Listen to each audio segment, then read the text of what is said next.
बिस्मिल्लाहिर्रहमानिर्रहीम। अस्सलामुअलैकुम। हमारे चैनल में खुश आमदीद। नाजरीन, आज आपके लिए मैं इंतहाई खौफनाक, सनसनीखेज और दिलचस्प कहानी लेकर आई हूँ। लेकिन कहानी शुरू करने से पहले आपसे गुजारिश है कि अगर आप हमारे चैनल पर नए हैं तो हमारे चैनल को ज़रूर सब्सक्राइब कीजिए ताकि आपको हमारी वीडियोस सबसे पहले मिलें। फारूक का ताल्लुक गांव के मुतवस्सित और मजहबी घराने से था। घरेलू मुश्किलात की वजह से अपनी तालीम मुकम्मल नहीं कर सका था। वालिद का साया बचपन में ही सर से उठ गया था। इन मुश्किलात के बावजूद फारूक की वालिदा ने अपने बच्चों की दीनी तरबियत में कोई कसर नहीं छोड़ी थी। फारूक गरीब तो ज़रूर था, मगर अच्छे इखलाक की वजह से गांव में खासा मकबूल था। लोग उसे प्यार से फारूका बुलाते थे। वक्त गुजरता गया, फारूक बड़ा होता गया। अधूरी तालीम के बाइस अच्छी नौकरी नहीं मिल सकी। लारी अड्डों, होटलों और कई जगहों से धक्के खाने के बाद गांव के किसी बड़े अफसर ने महकमा तालीम में चपरासी की नौकरी दिलवा दी। वालिदा ने छोटी उम्र में फारूक की शादी अपनी बहन की बेटी से तय कर दी। फारूक की तनख्वाह बहुत कम थी। जिंदगी यूं ही रवां दवां थी कि शादी के ठीक 3 साल बाद फारूक के घर में एक इंतहाई खूबसूरत बेटी की पैदाइश हुई। उसकी बेटी की खूबसूरती के चर्चे हर जगह फैल गए थे। हालांकि फारूक की बीवी इंतहाई सादा तबीयत की मालिक थी, मगर बेटी ऐसी खूबसूरत कि लोगों की आंखें खैरा कर दे। इन्होंने बेटी का नाम सलमा रखा। ये लड़की उस वक्त अपने खानदान और गांव की सबसे खूबसूरत लड़की थी। फारूक अपनी तनख्वाह थोड़ी होने के बावजूद भी अपनी इस बेटी के सारे नखरे उठाता। कुछ ही अरसे के बाद फारूक के हाथ दूसरी बेटी की पैदाइश हुई। खुदा की कुदरत, दोनों बेटियों को अल्लाह ने इंतहा दर्जे के हुस्न से नवाजा था, मगर सलमा के बालों की खूबसूरती गांव में औरतों को हसद में मुब्तला कर देती थी। उसके बाल इतने लंबे और घने थे कि शायद ही गांव की किसी लड़की के बाल इतने घने हुए हों। अजीब बात यह थी कि सलमा के बालों का रंग न भूरा था और न काला। कभी तो उसके बाल काली रात जैसे काले लगते, तो धूप में तांबे की तारों की तरह चमकने लगते। गांव की औरतें उससे पूछा करती, सलमा, तुम अपने बालों में क्या लगाती हो? मगर सलमा के पास इस बात का कोई जवाब ना होता भी कैसे? उसके बाल तो हमेशा से ही खूबसूरत थे और सोने पर सुहागा ये कि सलमा इंतहाई नेक तबीयत की मालिक थी। नमाज रोजे की इतनी पाबंद थी कि किसी ने कभी उसे नमाज छोड़ते न देखा था। इसे सलमा की हया कहें या फिर बाप की सख्त तबीयत। सलमा ने कभी स्कूल के अलावा घर से कदम बाहर नहीं रखा था। इसने प्राइमरी तालीम अच्छे नंबरों से पास की, फिर मिडिल में 8वीं क्लास में सेंटर टॉप किया और फिर मैट्रिक के इम्तिहानात इम्तियाजी नंबरों से पास किए। बोर्ड में पहली पोजीशन हासिल करना गरीब बाप के लिए किसी नियामत से कम न था। पहली पोजीशन हासिल करने के लिए सलमा को हुकूमत की जानिब से मेडल और नकद रकम से भी नवाजा गया।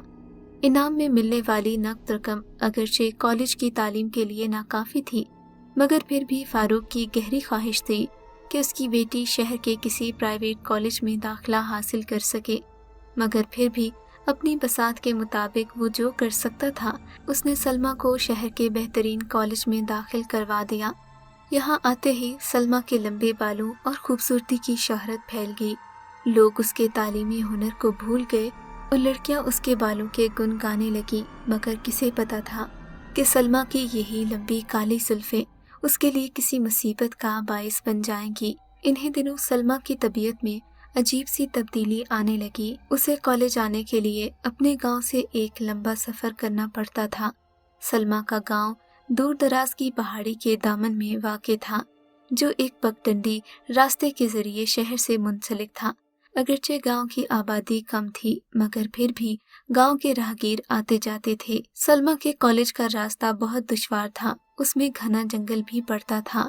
आते जाते सलमा को काफी दिक्कत पेश आती थी। एक दिन सलमा कॉलेज से वापसी पर लेट हो गई। उसकी सारी क्लास फेलोज जा चुकी थीं। ये दिन सलमा के लिए मुसीबत का सूरज लेकर तुलू हुआ। रास्ते में सलमा को बहुत डर लग रहा था। तभी इसका जब घने जंगल से गुजर हुआ तो इसे यकायक ठंडी हवा का झोंका महसूस हुआ। आसमान पर बादल भी मौजूद थे। ऐसा लगता था जैसे अभी जोर से बादल बरसने वाले हैं। सलमा को अचानक महसूस हुआ कि उसके पीछे कोई चल रहा है।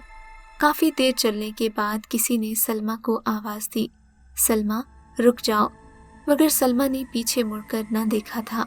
अचानक सलमा को लगा कि कोई उसके साथ बिना कुछ कहे ही चल रहा है, मगर सलमा को आसपास कोई नजर नहीं आ रहा था। ये देखकर सलमा को बहुत डर लगा। उसने तेजी से कदम भरना शुरू कर दिए। घर पहुंचते ही सलमा को तेज बुखार हुआ। फारूक सलमा की हालत देखकर काफी परेशान हो गया। उसे जल्दी से गांव की डिस्पेंसरी ले गया। वहां से सलमा के लिए कुछ दवा लेकर आया, मगर बेसुध सलमा का बुखार उतरने का नाम नहीं ले रहा था। रात के 12 बज चुके थे। सलमा की वालिदा अक्सर तहज्जुद पढ़ती थी और अपनी बेटियों के लिए दुआएं करती थी। सलमा की वालिदा ने हस्बे मामूल तहज्जुद की तैयारी के लिए मुसल्ला बिछाया। नमाज के बाद दुआ शुरू की और उसके लबों पर एक दुआ थी कि उसकी बेटी जल्द ठीक हो जाए। सलमा की माँ ने अपनी गांव की कारिया से कुछ हीले याद कर रखे थे। शायद उन्हीं का असर था कि सलमा जल्द ठीक हो गई। इस बात को सभी भूल भाल गए। कुछ दिनों के बाद सलमा दोबारा से कॉलेज जाने लगी, मगर सलमा की माँ का दिल घबरा रहा था। जाने क्यों उसे लगता था कि उसकी बेटी कॉलेज जाएगी तो कुछ अजीबोगरीब वाकयात हो जाएंगे और वो अपनी बेटी को खो देगी। खैर, सलमा कॉलेज जाने के लिए बज़िद रही। आखिरकार सलमा कॉलेज चली गई और फारूक की बीवी हाथ मलती रह गई, उसे रोकती ही रह गई। सलमा की माँ अलग परेशान थी। सलमा पर गुजरे इस वाक़े ने दोनों वालिदैन को काफ़ी तजस्सुस में डाल दिया था, मगर गरीब वालिदैन ने हिम्मत न हारी और कोशिश जारी रखी। एक गरीब बाप अपनी बेटी के मुस्तकबिल के बारे में कितना सोचता है, इसके बारे में वही बता सकता है जिसके घर में बेटी मौजूद हो। उसी दिन सलमा जब शाम को घर आई तो काफ़ी खुश थी। माँ बाप को उसकी खुशी देखकर काफ़ी अच्छा लगा था, क्योंकि पिछले एक हफ्ते से सलमा की तबीयत बहुत ख़राब थी। सलमा चहकते हुए अपनी माँ को बता रही थी, अम्मा, आज मैं ज़िंदगी में पहली बार आपसे कुछ मांगूंगी। मेरे कॉलेज का ट्रिप जा रहा है, मेरी सभी सहेलियाँ ट्रिप पर जाएंगी, हमारे साथ हमारी उस्तानियाँ भी होंगी। ट्रिप के लिए मैंने कभी आपसे जिद नहीं की, मगर अब की बार मुझे सब कुछ बहुत अच्छा लग रहा है। मैं इस ट्रिप पर हर सूरत जाना चाहती हूँ अम्मा। सलमा ने जिद की। वालिदैन अपनी औलाद की इकलौती ख्वाहिश को कैसे टाल सकते थे। फिलआखिर सलमा को इजाज़त मिल गई। हस्बे मामूल वक्त से पहले तैयार होकर वो अपनी सहेलियों के साथ कॉलेज पहुंच गई। थोड़ी ही देर में बस एक तफरीही मकाम की तरफ चल पड़ी थी। सलमा ने खुद को अच्छी तरह ढांपा हुआ था, जबकि कॉलेज में दीगर लड़कियों ने खूब बन ठन कर मेकअप कर रखा था। कॉलेज की लड़कियां सलमा की शराफत का मजाक उड़ा रही थीं।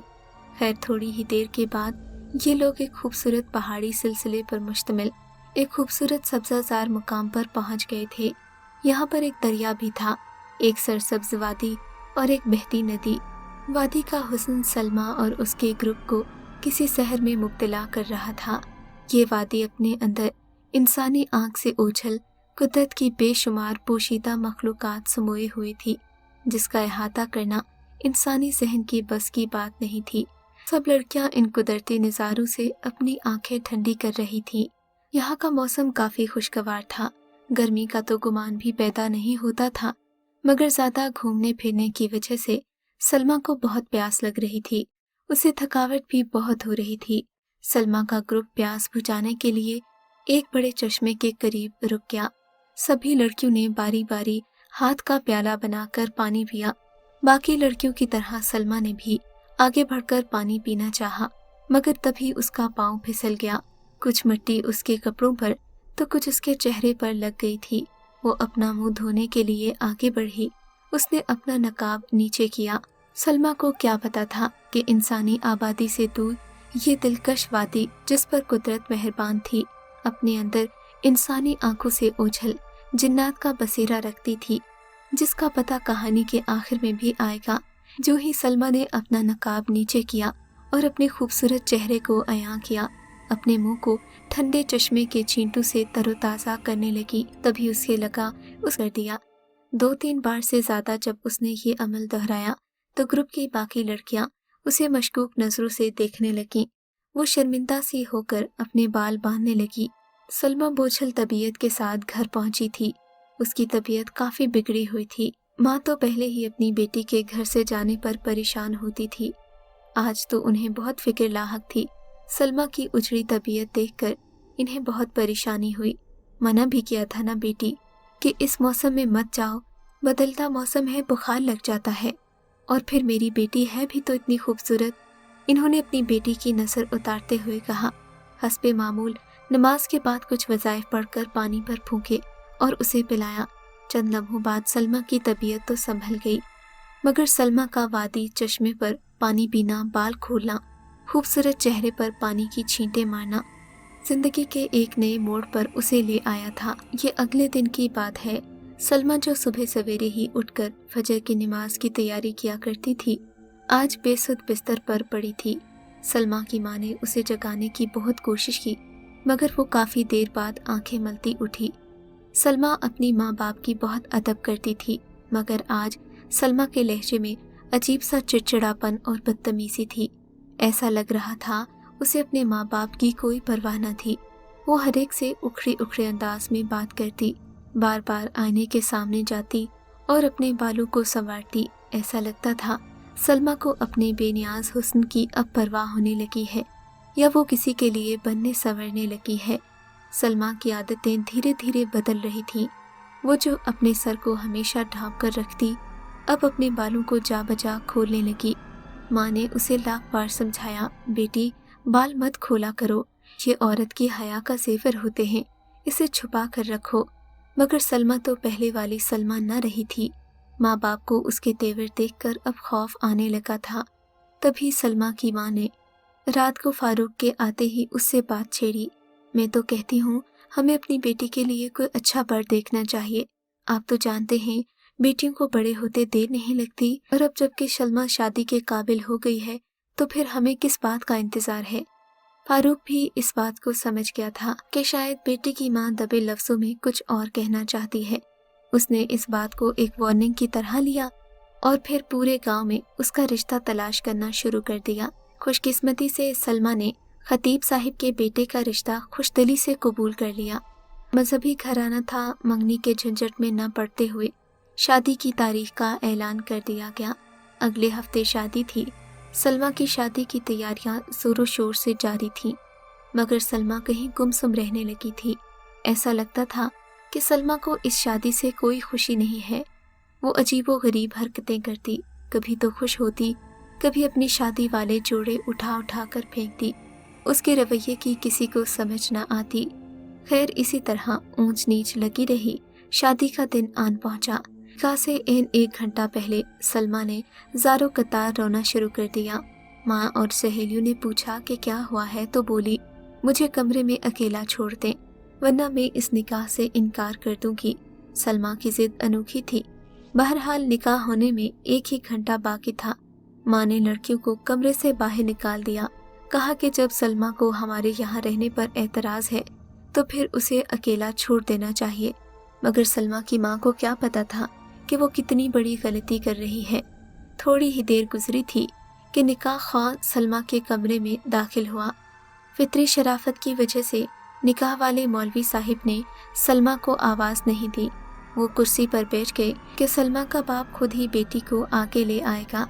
सलमा के बाप ने देखा तो बेटी घूंघट ओढ़े बैठी थी। बेटी आगे आकर बैठो, निकाह नामे पर दस्तखत करने हैं। फारूक ने नर्म लहजे में बेटी से कहा, मगर सलमा वहां से टस से मस न हुई। तभी उसने 2-3 बार पुकारने के बाद खुद ही आगे बढ़कर लड़की का घूंघट उठाया, मगर उसकी हैरत की इंतहा न रही जब उसने सलमा के उरूसी जोड़े को उसके वजूद से खाली पाया। सलमा का घूंघट उसी तरह था, कपड़े भी यूं ही रखे हुए थे, मगर सलमा कहीं न थी। या खुदाया, ये सलमा कहाँ गई? अभी तो यहीं बैठी थी, और फिर उरूसी लिबास भी तो यहीं मौजूद है। कहाँ जा सकती है वो? हर जगह हलचल मच गई। सलमा को पूरे घर में ढूंढा गया। गांव में किसी पर शक भी नहीं किया जा सकता था, क्योंकि सलमा जैसी बाहया लड़की किसी घर में मौजूद न थी। मगर सलमा को ना मिलना था, सो वो ना मिली। बिलाखिर तलाश बिस्यार के बाद सलमा के वालिदैन ने अपने नसीब से समझौता कर लिया। सलमा जा चुकी थी, मगर कहाँ गई थी ये किसी को पता नहीं था। सलमा की छोटी बहन अभी बहुत छोटी थी। वरना शायद सलमा की जगह उसे ही दुल्हन बनाकर बिठा दिया जाता। बहरहाल कुछ अरसे में लोग इस बात को भूल भाल गए थे, मगर सलमा की माँ अपनी बेटी की गैर मौजूदगी को शिद्दत से महसूस करती थी। वो अपनी बेटी के गुम होने को न भूली थी। आज भी उसे उरूसी जोड़े में हंसती मुस्कुराती बेटी नजर आती, मगर कहाँ गई थी किसी को अंदाज़ा नहीं था। माँ बाप को सलमा पर इतना तो यकीन था कि वो किसी के साथ भागकर नहीं जा सकती, इसीलिए सलमा की छोटी बहन पर पढ़ाई के दरवाजे बंद नहीं किए गए थे। सलमा की बहन को पढ़ने के लिए यूनिवर्सिटी तक भेज दिया गया। इत्तेफाक से यूनिवर्सिटी में आए हुए अभी चंद महीने ही हुए थे कि सलमा की बहन ने बताया वो ट्रिप पर जाना चाहती है। माँ बाप ने हमेशा की तरह कोई एतराज़ नहीं किया, क्योंकि उन्हें अपनी बेटी पर बहुत मान था। अब इस बात को भी इत्तेफाक कह लें कि सलमा की बहन अस्मा भी ट्रिप पर उसी जगह गई जहाँ 10 साल पहले कभी सलमा गई थी। सलमा की बहन अस्मा को यहाँ आते ही अजीब सी खुशगवार सुकून का एहसास हुआ था। यहाँ आकर जाने का दिल नहीं कर रहा था। घूमते घुमाते अस्मा और दीगर लड़कियाँ उसी चश्मे के पास पहुँच गईं, जो काफ़ी ज़्यादा मशहूर था। यहाँ कॉलेज और यूनिवर्सिटीज़ के ट्रिप आते रहते थे। अस्मा चश्मे को देख ही रही थी कि उसकी नज़र चश्मे के पीछे बनी एक मिट्टी की खूह पर पड़ी। इस गड्ढे पर नज़र पड़ते ही अस्मा की हैरत की इंतहा न रही। मिट्टी के इस गड्ढे में अस्मा की बड़ी बहन सलमा बैठी हुई थी। अस्मा को ये देखकर अपनी आंखों पर यकीन नहीं आया था कि उसके साथ एक इंतहाई खूबरू नौजवान भी वहीं बैठा था। अस्मा ने आगे बढ़कर देखा। आगे बढ़कर देखने पर पता चला कि सलमा और वो नौजवान एक तश्त पर रखा खाना खा रहे थे। अस्मा ने अपनी बहन सलमा को आवाज़ दी, सलमा आपा, तुम यहाँ कैसे आ गई? उसे समझ में न आ रहा था कि इस चश्मे पर उसकी बहन क्या कर रही है। और फिर जो ही सलमा की नज़रें अस्मा पर पड़ी, अस्मा को यूँ लगा जैसे सलमा को एक बार फिर से ज़मीन खा गई या आसमान निकल गया। अस्मा ने अपनी बहन सलमा को चश्मे पर बहुत ढूंढा, मगर वो उसे कभी न मिली। आज भी चश्मे पर जाने वाले हज़ारों तलिबा का कहना है कि उन्हें सलमा से मिलती जुलती एक लड़की अक्सर वहाँ चलती फिरती, काम करती और एक नौजवान के साथ घूमती नजर आती है, मगर कोई नहीं जानता कि वो नौजवान सलमा का क्या लगता है। सियाने कहते हैं कि चश्मे का जिनज़ादा सलमा पर आशिक हो गया था और फिर उसे ब्याह कर अपनी दुनिया में ले गया, मगर चूंकि चश्मे पर लोगों का आना जाना है, सो उन्हें वो कभी कभी नजर आ जाती है। अगर आपको ये कहानी अच्छी लगी है तो इस वीडियो को लाइक कीजिए और इस तरह की मज़ीद वीडियोस देखने के लिए हमारे चैनल को सब्सक्राइब कीजिए। और हाँ, अगर आपकी किसी दोस्त, रिश्तेदार या बहन के साथ खुदा न करे ऐसा कोई वाक़या पेश आया है तो हमें कमेंट सेक्शन में उसके बारे में ज़रूर बताइए।